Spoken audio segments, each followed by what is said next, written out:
students, welcome to the session.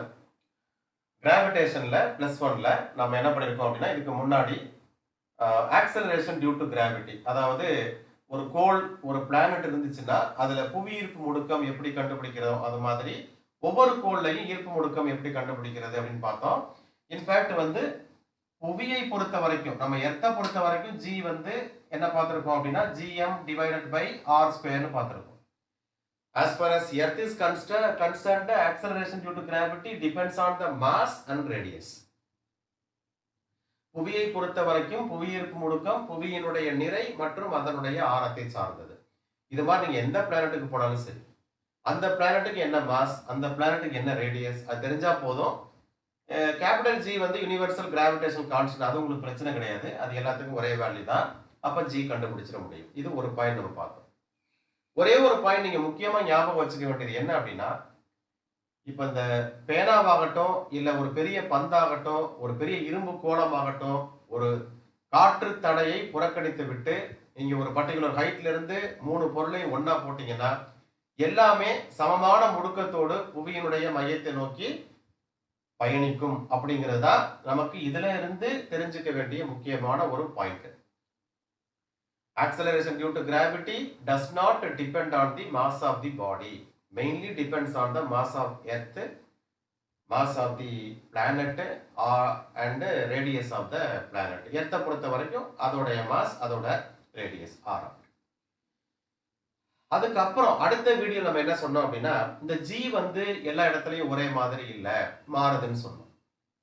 பர்టిక్యులரா வந்து பாத்தீங்கன்னா எர்த்தோட சர்ஃபேஸ்ல இருந்து மேல போக போக G வந்து குறையுதுன்னு சொன்னோம். அது வந்து ஆல்டிடியூட் எஃபெக்ட். அதுக்கு நம்ம என்ன ஃபார்முலா பார்த்தோம், ஃபைனல் ரிசல்ட் வந்து ஞாபகம் இருக்கும் உங்களுக்கு. G dash equal to G into 1 minus 2h by r. இது அப்ராக்சிமேட்டான வேல்யூ தான், எக்ஸாக்ட் வேல்யூ நான் சொல்ல முடியாது. ஏன்னா எக்ஸாக்ட் வேல்யூ கண்டுபிடிக்கிறதுக்கு வேற ஒரு மெத்தட் இருக்கு, நான் பின்னாடி சொல்றேன். இப்போ சப்போஸ் நீங்க வந்து நம்ம எர்த்தோட ரேடியஸ்ல ஒரு பாதி டிஸ்டன்ஸ் மேல போறீங்கன்னு வச்சுங்களேன். எர்த்தோட ரேடியஸ் வந்து எவ்வளவு அப்படின்னா உங்களுக்கு தெரியும், எவ்வளவு? S, 6380 kilometre. ரஃபா வந்து 6400 கிலோமீட்டர் வச்சுக்கலாம். இப்ப பாதி எவ்வளவு?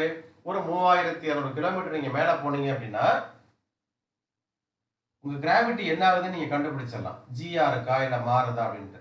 சோ 2 இன்ட்டு ஹெச்சுக்கு பதிலா r by 2 divided by r னு வந்துரும் இல்லையா? So 2 cancel, r cancel. என்ன வருது? பாதி தூரத்திலேயே உங்களுக்கு g dash equal to g into 2 cancel, r cancel, 1 minus 1 almost வந்து 0 ஆகுது. சோ அதனால தான் நான் இதை வந்து அப்ராக்சிமேட்னு சொன்னேன். நீங்க 3200 கிலோமீட்டர்ல எல்லாம் கண்டிப்பா வந்து என்ன பண்ண முடியாது, 0ன்னு சொல்ல முடியாது. So இது வந்து only for the lower altitudes தான் சொல்ல முடியும். only for the lower altitudes னா நீங்க h க்கு பதிலா ஒரு r by 8, r by 16 அந்த மாதிரி போடுறதுக்கு தான் இந்த ஃபார்முலா. நீங்க மத்தத கம்பேர் பண்ணி ரொம்ப உயரத்துக்கு நீங்க போனீங்கன்னா நீங்க வந்து வேற ஃபார்முலா யூஸ் பண்ணணும். அதாவது g dash equal to என்னவா இருக்கும்னா gm divided by r plus h the whole square எழுதணும். எந்த ஹைட்ல இருக்கீங்களோ அந்த ஹைட்டுக்கு. இப்போ நீங்க g dash g ஆல டிவைட் பண்ணிட்டீங்கன்னா உங்களுக்கு வந்து g dash வந்து gm by r plus h whole square, g வந்து gm by r square, gm cancel ஆயிடும். இப்போ வந்து இங்க என்ன வரும்னா r square by r plus h the whole square வரும். இப்போ ரெண்டுக்குள்ள வித்தியாசம் பாருங்க. இப்போ நீங்க g dash எடுத்தீங்கன்னா உங்களுக்கு என்ன வருது பாருங்க, r square divided by r plus h the whole square into g ன்னு வருது. இப்போ இதுக்கு வித்தியாசம் இருக்கு பாருங்களேன். இப்போ நீங்க என்ன சொன்னீங்க, h க்கு பதிலா r by 2 சொன்னோம் இல்லையா? அப்ப r plus r by 2 the whole square into g ன்னு வருது. That is r square divided by 2r plus r, 3r by 2 the whole square என்ன வரும்? 9r square, 3r by 2 the whole square, 9r square by 4. கரெக்ட்டா? So r square cancel ஆயிடும். அப்ப என்ன கிடைக்குது? 4 by 9 g ன்னு கிடைக்குது. Am I right? செக் பண்ணுங்க, கரெக்ட்டா பாருங்க. சோ நம்ம g dash க்கு தனி ஃபார்முலா, g க்கு தனி ஃபார்முலா, டிவைட் பண்ணும்போது எந்த ஆல்டிடியூடுக்கும் இதான் ஃபார்முலா.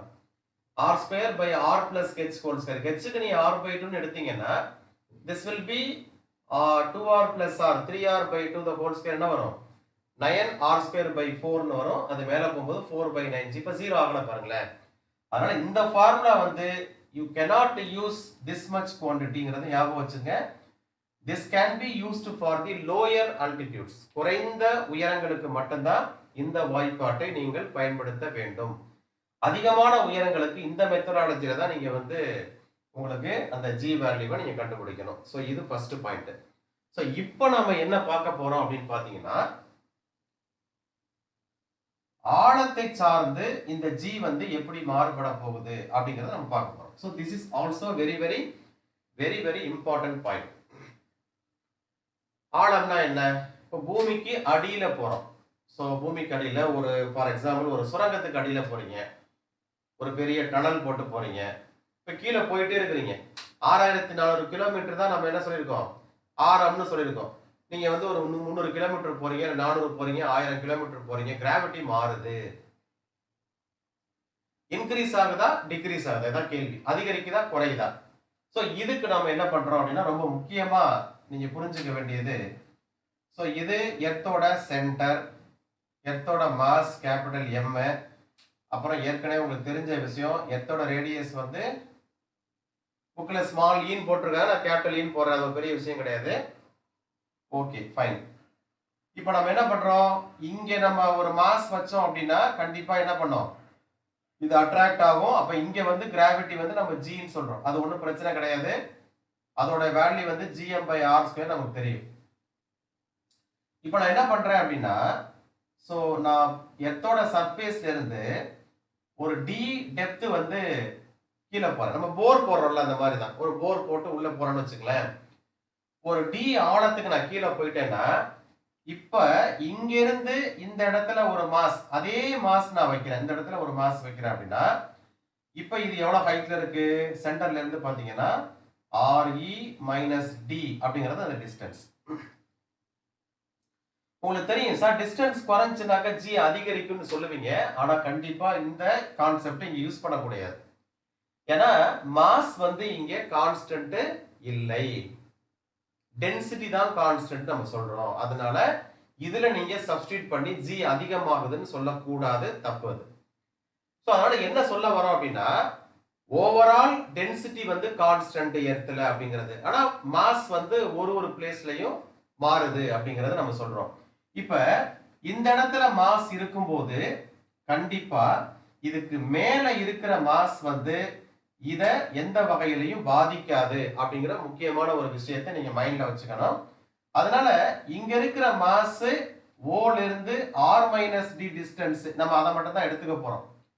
அதே மாதிரி இந்த இதுக்கு மேல உள்ள மாஸ் நம்ம விட்டுட்டு பார்த்தோம் அப்படின்னா, மீதி இருக்கிற மாஸ் வந்து M கிடையாது, M டேஷ் அப்படிங்கிற பாயிண்ட வந்து நீங்க ஞாபகம் வச்சுக்கணும். சோ இந்த பாயிண்ட்ல நமக்கு கிடைக்கக்கூடிய ஆக்சலரேஷன் டியூ டு கிராவிட்டி வந்து G dash is equal to Gm dash divided by R minus D RE minus D the whole square. இது same formula. R minus D whole square போறது போல RE minus D the whole square போறோம். ஒரு important point பாருங்க. M dash என்ன அப்படிங்கிறது நமக்கு தெரியும். That is very important point. M dash ஓட வேல்யூ என்ன அதான் நம்ம பார்க்க போறோம். எஸ், அதுக்கு டென்சிட்டி கான்ஸ்டன்ட் எல்லா இடத்துலயும் யூனிஃபார்ம் டென்சிட்டி இருக்கு, நிறை பரவல் வந்து சீராக இருக்கு அப்படின்னு நம்ம சொல்றோம். மாஸ் பர் யூனிட் வால்யூம் தான் டென்சிட்டி, ஓரளவு பருமனுக்கான நிறை. அப்ப M/V, அப்ப M டேஷா மாறும்போது வால்யூம் மாறி இருக்கும். M dash by V dash அப்படின்னு நம்ம சொல்லலாம். அப்ப what is your M dash? ஏன்னா இந்த இடத்துல நமக்கு இருக்கக்கூடிய மீதி நிறை வந்து M dash. அது என்ன வரும்? அப்ப V dash divided by V into M. இந்த ஸ்டெப் உங்களுக்கு கிளியரா புரியுதா பாருங்க. is very important. M/Vங்கிறது ஓவரால் டென்சிட்டி. இந்த இடத்துல அதே டென்சிட்டி தான் சொல்றேன். அப்ப இந்த இடத்துல மாஸ் M டேஷா மாறுது, வால்யூம் வந்து V டேஷா மாறுது. அப்ப இந்த ரேஷியோவும் எல்லா பாயிண்ட்லயுமே சேம் தான். அந்த பேசிஸ்ல M dash is equal to V dash by V into M. So volume ratio into mass. Okay. Fine. இப்போ நம்ம என்ன பண்ணலாம், இந்த M dash வேல்யூ நம்ம எப்படி எழுதணும்னு பாருங்க. What is V dash? அதாவது இந்த ஸ்பியர்ல எவ்வளவு வால்யூம் இருக்கும்? வால்யூம் கண்டுபிடிக்கிறதுக்கு ஃபார்முலா ஒரு கோளத்துக்கு 4/3 பை ஆர் கியூப்னு உங்களுக்கு தெரியும். இது வால்யூம். அப்ப v dash வந்து பாத்தீங்கன்னா 4/3 பை இன்ட்டு இந்த இதுக்கு ரேடியஸ் வந்து பாத்தீங்கன்னா re minus d the whole cube வந்துருமா divided by 4/3 பை இன்ட்டு இந்த ஓவரால் வால்யூம் வந்து அது உங்களுக்கு தெரியும். that is re cube னு தெரியும் into capital M. That's it.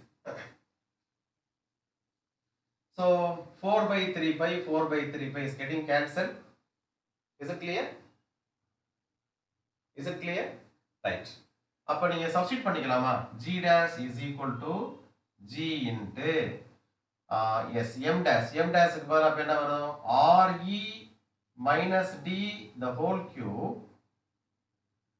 divided by இந்த re minus d the whole square already இருக்கு. அதை நம்ம வச்சுக்கலாம். re minus d the whole square divided by re cube into என்ன வருது?